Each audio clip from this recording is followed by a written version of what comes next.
Jaya Jaya Radha Madhavam Kunja Bihari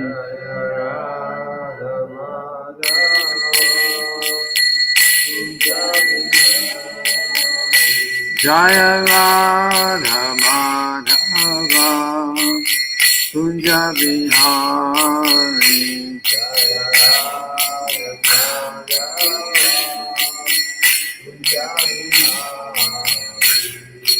Gopi Jana Baba Giridharidhari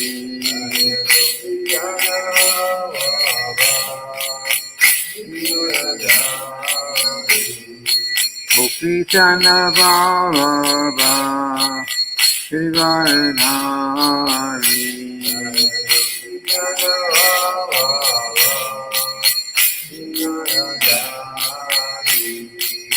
Yashoda Nandana Bhaja Jana Vandana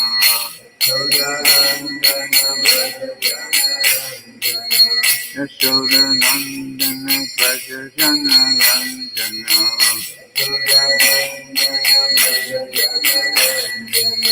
Yamuna Tira Vanachari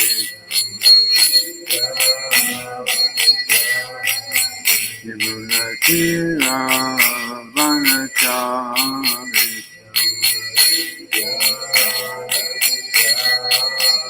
Jaya Radha Madhava Kunja Bihari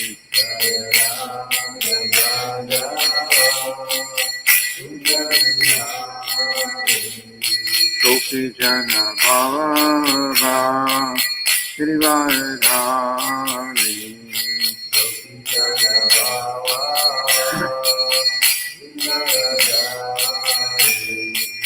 Yashoda Nandana Bhaja Jana Vandana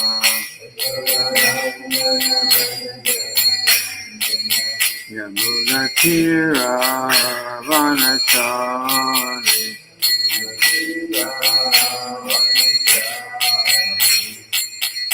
Hare Krishna, Hare Krishna, Krishna Krishna, Hare Hare, Hare Rama, Hare Rama, Rama Rama, Hare Hare.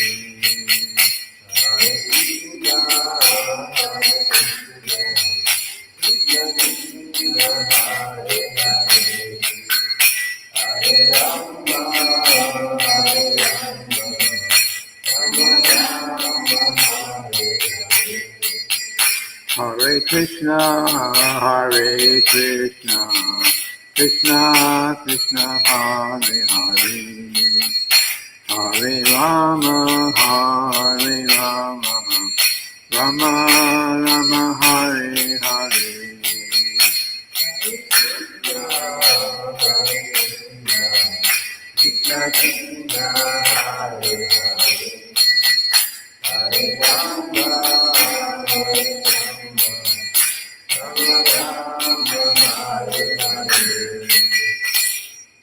Srila Prabhupada ki jai.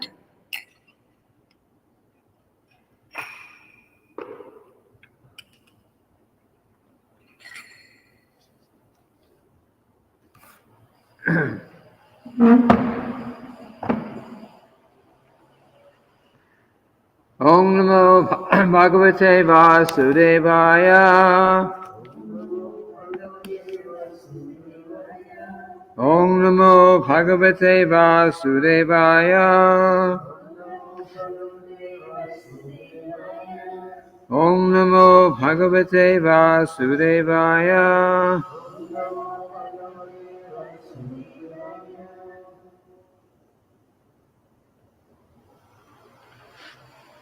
So we're reading today from the Srimad-bhagavatam,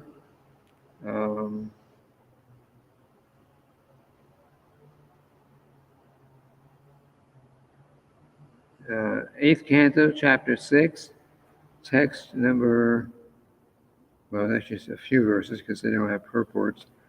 We'll chant the verse for text number 29, and then we'll read 30 and 31, which has a purport.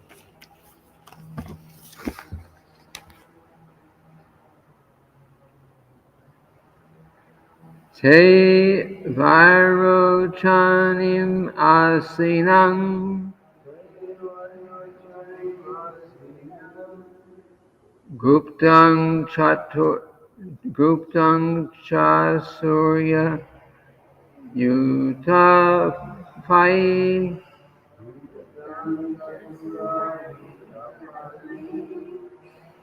Shriya paramaya justam Jita shesham upagamam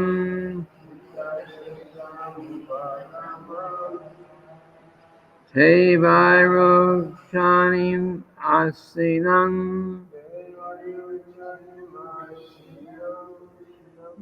Guptam chasura yutapai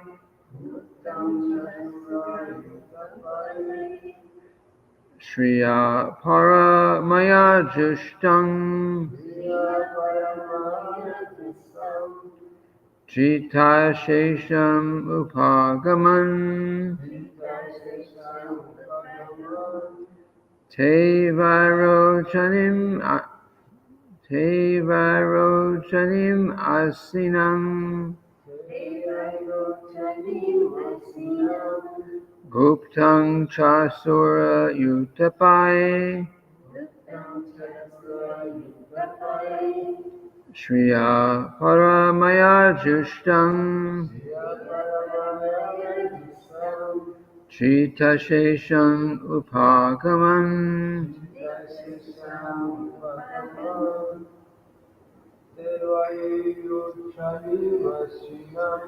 Te vairochanim asinam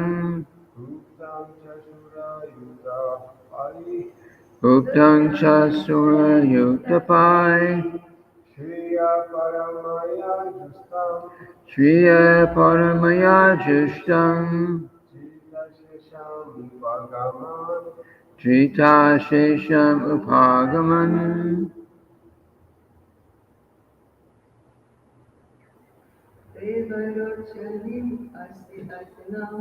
Te vairochanim asinam Guptam chasura yutapai Shriya paramaya justam Jita shesham upagaman That's right, sure. Te vairochanim asinam Guptam chasura yuktapai Shriya paramaya justam Jita shesham upagaman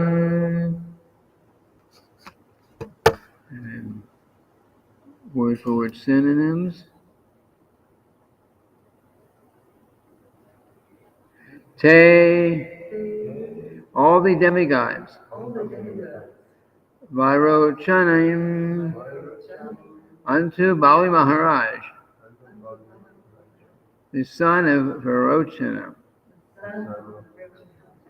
Asinam, sitting down. Guptam, well protected. Cha, and Asura Yutapai, are the commanders of the Asuras. Shriya, my opulence. Haramaya, supreme. Jushtam, blessed. Jita Ashesham, who became the proprietor of all the worlds. Upagaman, approached. The demigods approached Bali Maharaj, the son of Virochana, and sat down near him. Bali Maharaj was protected by the commanders of the demons. Bali Maharaj was protected by the commanders of the demons and was most opulent, having conquered the entire universe. Repeat after me. The demigods approached Bali Maharaj, the son of Virochana, and sat down near him. Bali Maharaj was protected by the commanders of the demons and was most opulent, having conquered the entire universe.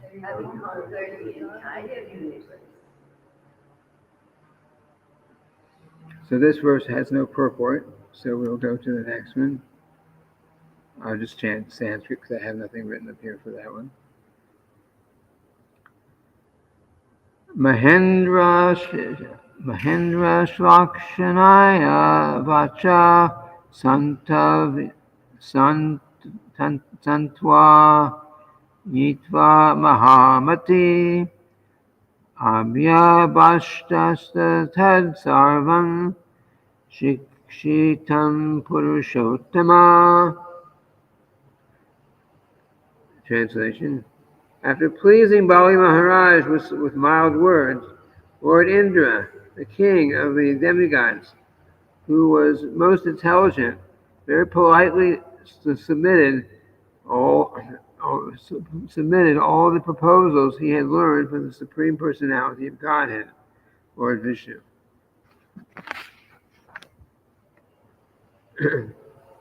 And next verse. Tat Twarochata Dayatyasya Tatranye Suradipa Sambaro Rishtaneni Nascha Yecha Tripura Vasinaham.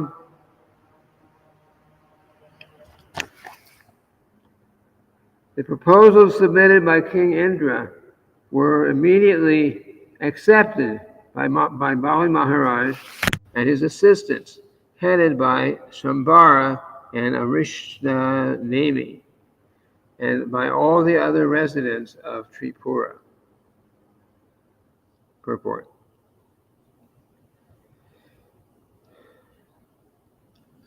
Could you give me a little water?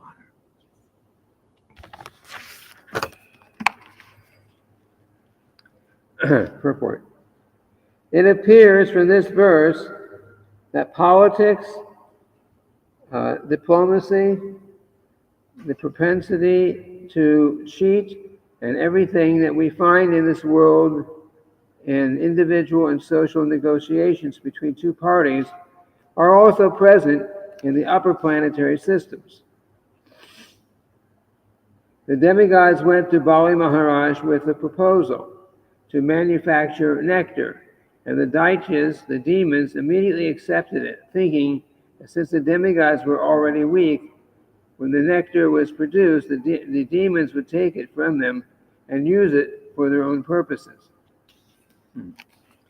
The demigods, of course, had similar intentions. The only difference is that the Supreme Personality of Godhead, Lord Vishnu, was on the side of the demigods because the demigods were his devotees, whereas the demons did not care about Lord Vishnu. All over the universe, there are two parties, the Vishnu party, or God-conscious party, and the godless party. The godless party is never happy or victorious, but the God conscious party is always happy and victorious. Oh my God, that's Chakshurun Militam, that's my Sri Gurudev.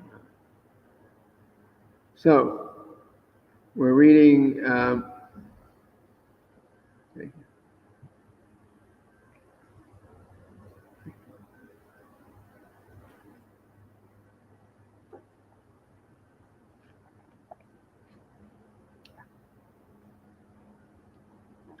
So, we're reading about the upper heavenly planet politics.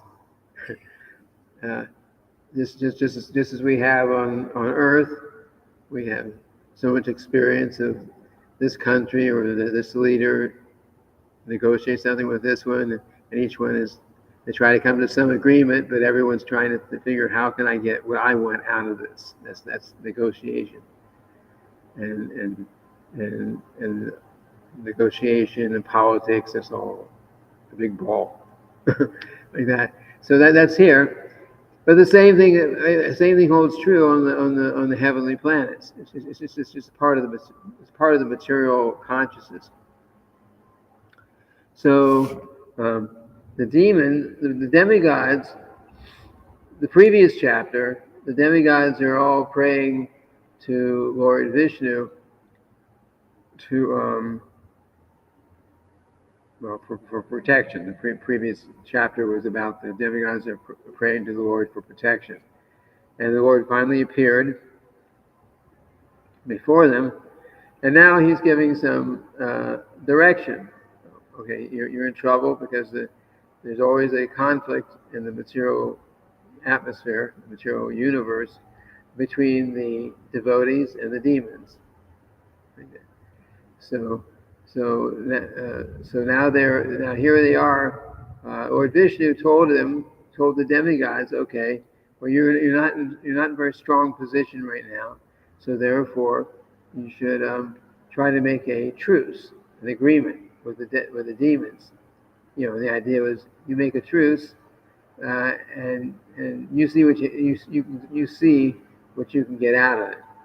But if you make a truce, at least you're not going to fight. It means you have to do something. You have to work together. So that's what they're attempting to do here. So after they left Lord Vishnu, then they went to Bali Maharaj, who at that time was the head of the demons. He was like the king, so to speak. All the demons in the lower planetary systems were under his direction, and Bali Maharaj basically had conquered the entire universe. He conquered the heavenly planets. He conquered everything. He was very powerful personality. So they went to him to negotiate, and the proposal was that which the proposal was given by Lord Vishnu. Proposal was that you go to the ocean of milk, which is where Lord Vishnu is. The ocean of milk, Shweta Dweep it's called. And they were instructed to put into the ocean so many fruits, so many vegetables, so many herbs and things like that, and other things. I don't remember what all was mentioned. Putting so many things, and then they're going to churn. All the demigods and the demons are going to work together to churn this ocean, just like you churn butter, churn cream, and if you churn it enough, you swish it around enough, it separates. It becomes butter and buttermilk. So the planet where Lord Vishnu, Kshirodakshai Vishnu is, he's residing on an ocean of milk. Actually, it's an ocean of milk.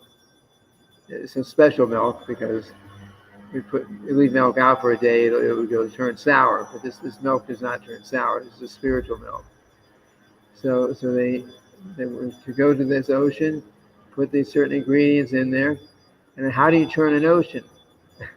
That's a big, it's a lot of milk to be churning with. Like you would churn if you have a butter churn, they're so big around, and you put your ingredients in there, and you've got your stick with the paddle on it, and it goes back and forth, and you do that until it turns into butter. So, but we're talking about an ocean, a big ocean. Just like you think of if we were to go out to the Atlantic Ocean or the Pacific Ocean, and there's some agreement to churn the ocean to get certain things out of it, it would be impossible. But Lord Vishnu gave the directions. So the direction, the instruction was, okay, you go to the this ocean of milk. You put these ingredients in there. You use as the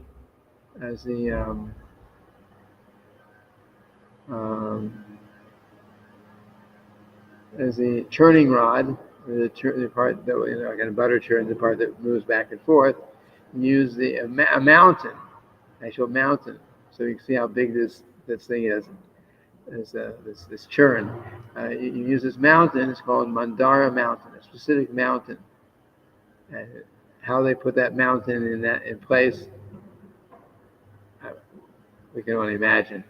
But there is a mountain, and then the mountain has to, because we were talking about an ocean of milk, so everything's liquid.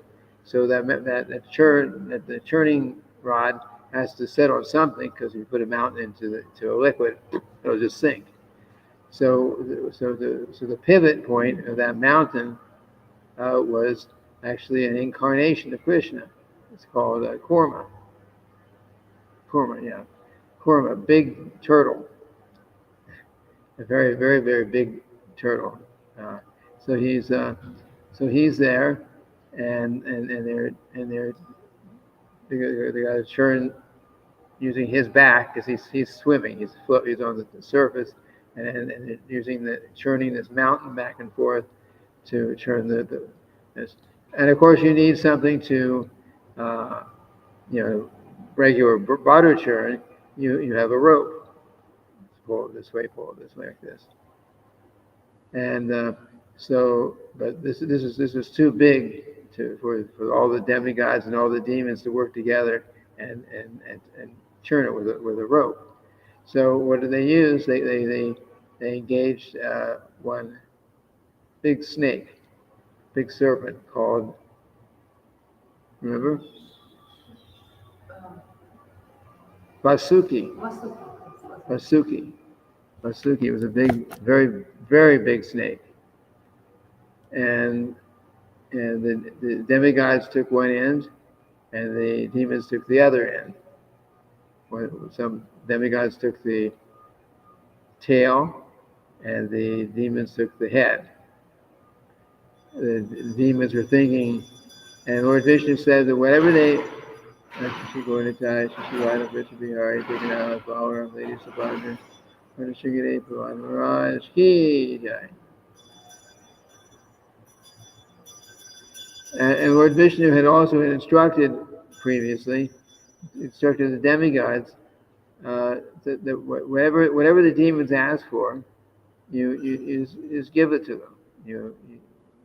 So the question was, who takes the head and who takes the tail of the snake?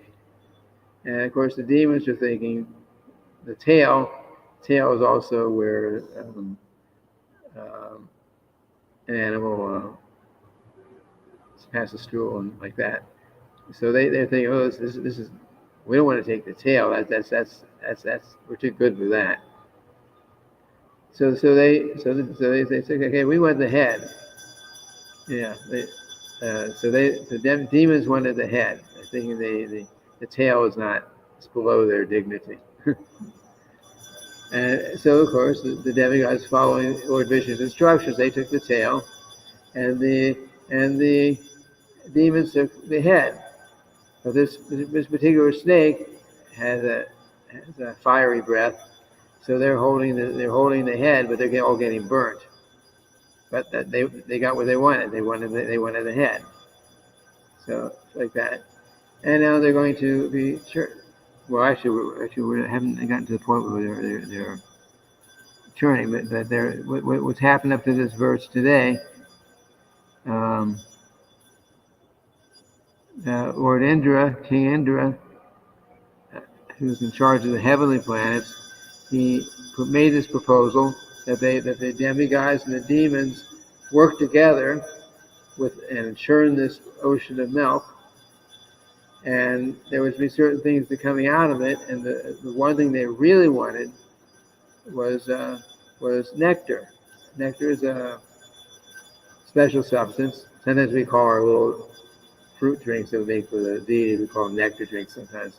But this is a nectar that greatly increases your duration of life. It actually says that it makes you immortal, but I think it's a very long duration of life. But anyway, the demigods wanted that, and the demons wanted that, and even though they were supposedly going to work together and get this and share everything, there were so many things that could come out of this churning, including jewels, including a lot of beneficial things. They were all going to work together to get this, but in reality, the demons are thinking, okay, when it comes, we are stronger than the demigods right now. So when it comes, we're going to take all the nectar for ourselves. And the demigods are thinking, somehow or other, when the nectar comes out of this churning, we're going to keep it for ourselves. Those demons shouldn't be allowed to have anything. So, but anyway, it's material politics, and this is just on a universal level. We have it on Earth, but this is universal level. And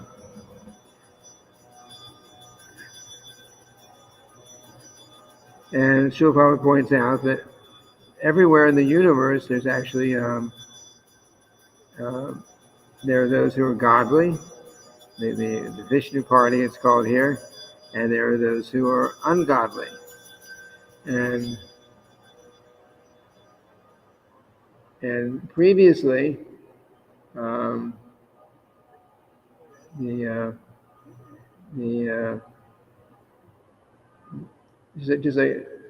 previously, I guess at this time, basically on the higher planetary systems, everyone was godly, and the lower planetary systems, everyone was ungodly, and there was really no mixing until still one time when one party actually went over and conquered the other one. But there was actually no mixing, really. The demigods and demons were actually on different planets. And this is the very beginning. And then it's Satya Yuga. And in Treta Yuga, we started seeing in our histories that the demigods and the demons were actually on the same planet, but on different continents. So just like when Lord Ramachandra was present, he and his whole kingdom, everyone was completely God conscious. But in Sri Lanka, or Ceylon, whatever it was called at that time, Ravana was there, and everyone was totally ungod conscious, opposed to God. So the demigods and demons were actually on separate continents. And then, as time went on, the demigods and demons were on the same continent, but they were in different families. So we have the Pandavas and actually sometimes they're in the same family too. But anyway, but Kali Yuga, it's really mixed, because the demigod or the divine mentality and the demoniac mentality are all inside in each individual. So all the previous ages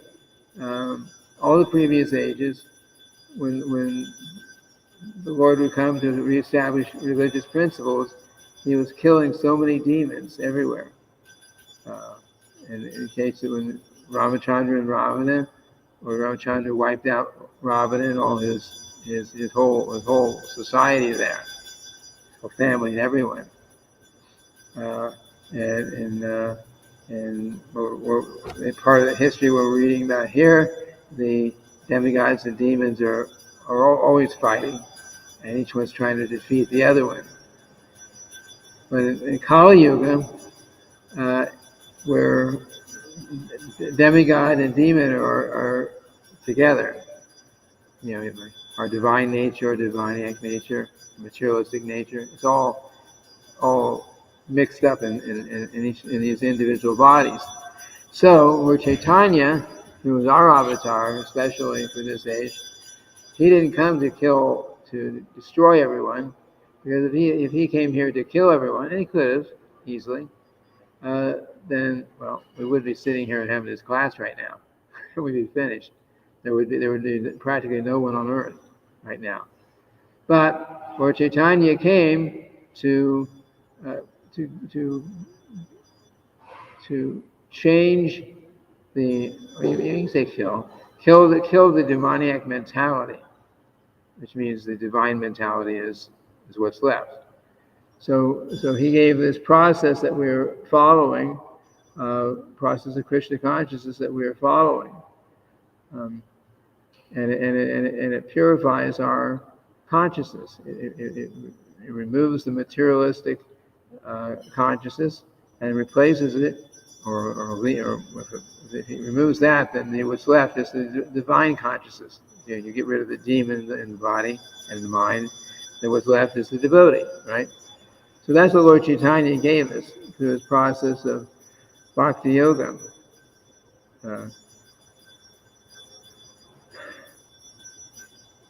And he gave us a method for self-realization. Every age there's some method for self-realization that's given. I've mentioned it many times. But Satya Yuga, what was the method? Ashtanga Yoga, yes. Which required a very long time, but people had a long lifespan, so they could do it. And then in the Treta Yuga, big sacrifices, like big. We have little tiny fire sacrifices. They had huge ones that all the people on the planet had contributed to. So it's very large scale. And then in Dwapara Yuga, what was it? Deity worship, yeah, Archana. And in Kali Yuga, Archana. Oh, Archana is a Sanskrit word. It means deity worship. Yeah, Archana. And then in Kali Yuga, what is the method? Yes, chanting the holy names of the Lord. And the difference between, or a difference at least, between the Kali Yuga method and the previous methods is that the previous methods you would do so many activities just to get purified, just so that you can start at one point engaging in devotional service. You like Ashtanga Yoga. Ashtanga Yoga means there are 8 levels of yoga. You perfect one, then you go to the next, you go to the next, go to the next. And the topmost one, the 8th one, Ashtanga, means it's 8 steps of yoga. So that eighth one is Bhakti Yoga. So you didn't actually engage in devotional service directly until at the end. You did a lot of time spent in very difficult meditation and austerities, and heavy austerities, sitting in the under the hot sun in the summer, sitting under the hot sun and you had to build a ring of fire around you, and sit like that, and meditate on Krishna, or Super Soul in the heart. And you spent the whole day like that, every day, for years and years and years. You were doing that, and then in the winter, when it's cold, then you sit in the water, in a lake or river, up in, and this is always done up in a secluded place, like in the mountains. So it's very cold. So you're sitting like that, and water up to your neck, and you're engaging in the same meditation. And I'm sure there's a lot more steps to it than that, but these are a couple of things that I know of. So you did this, and you did it for a long time, and there were various steps. But then finally, after perfecting step by step by step, then you start to engage in devotional service, after you became very much purified. So the difference in Kali Yuga is you start, the method for self-realization starts with Bhakti Yoga. It starts there. We start with Krishna consciousness, and we get purified by that Bhakti Yoga. So our method for this age. Our method for this age is chanting the holy names of the Lord.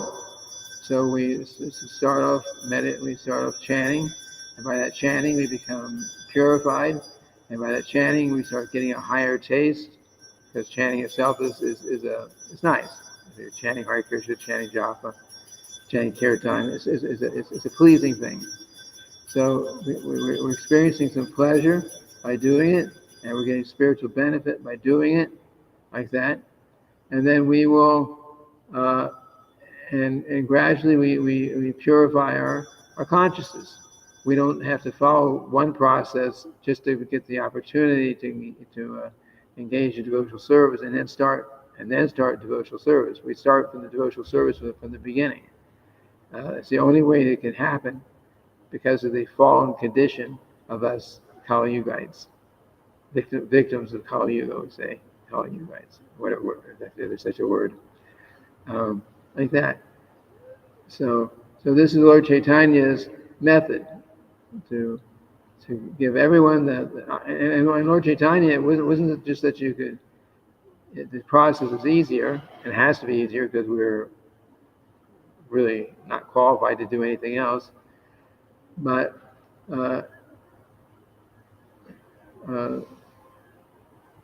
it's easier, and it's in the you say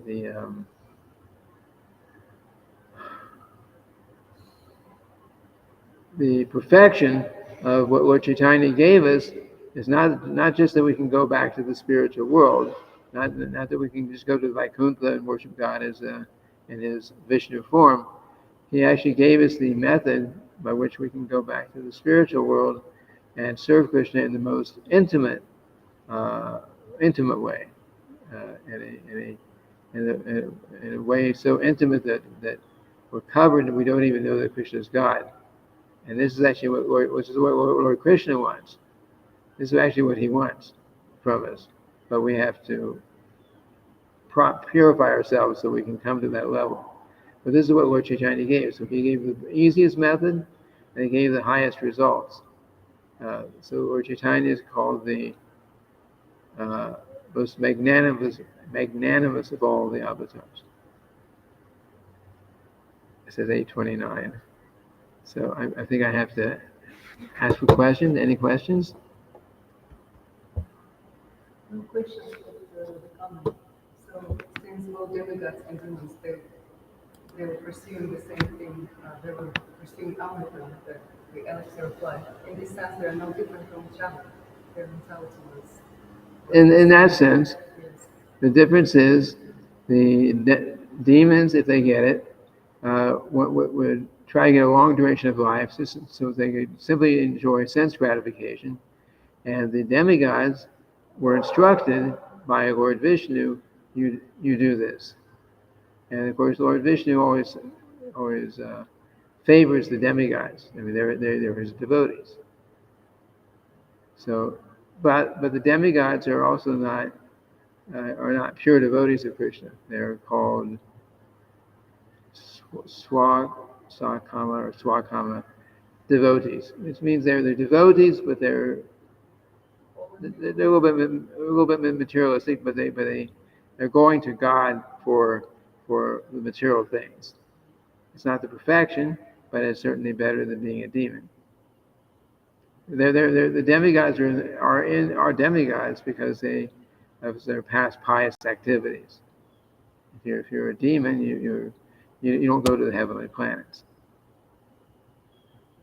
But they're still enjoying on their heavenly planets, right? Even after they become the activities done, they just enjoy themselves.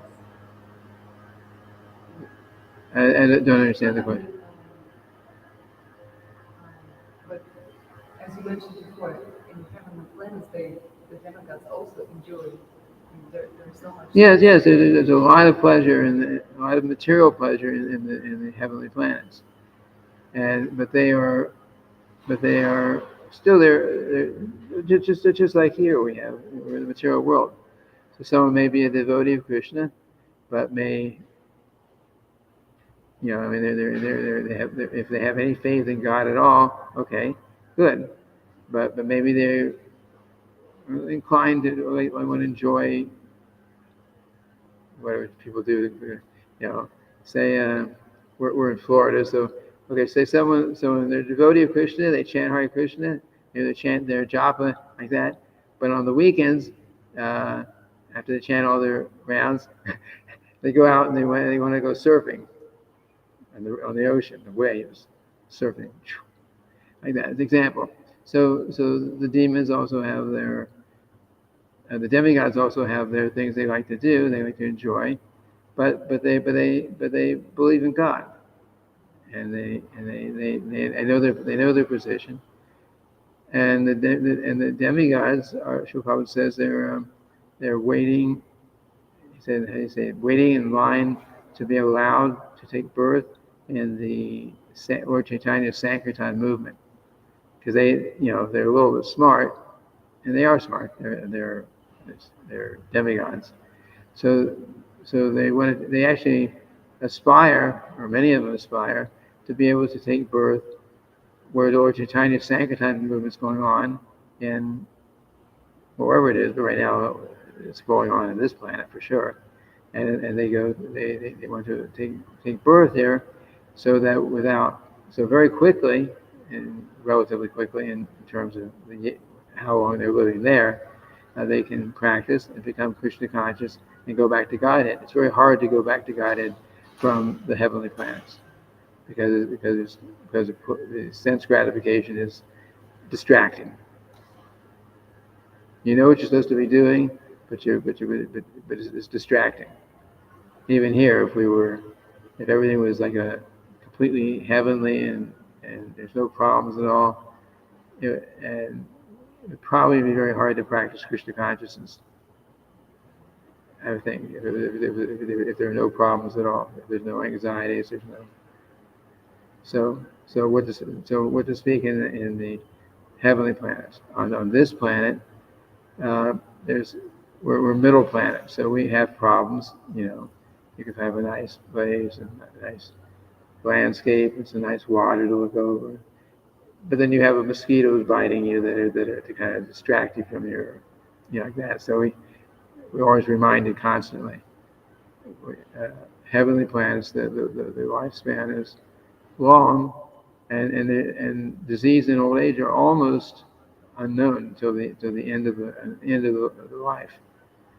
They hardly, but that's a problem because you never see death coming, and you become very it's very hard to really to think in terms of spiritual life because you're experiencing so much pleasure. At least on this planet, we were constantly reminded about the body gets older, disease, old age, and generally see some signs of old age and death are coming closer, and it gives us a reason to really dive into Krishna consciousness. Questions? Questions? Okay, we're a little over time here. I think tomorrow is the appearance day or disappearance day of Srila Bhaktivinoda Thakur. So we'll have to speak something. Srila Prabhupada ki jai.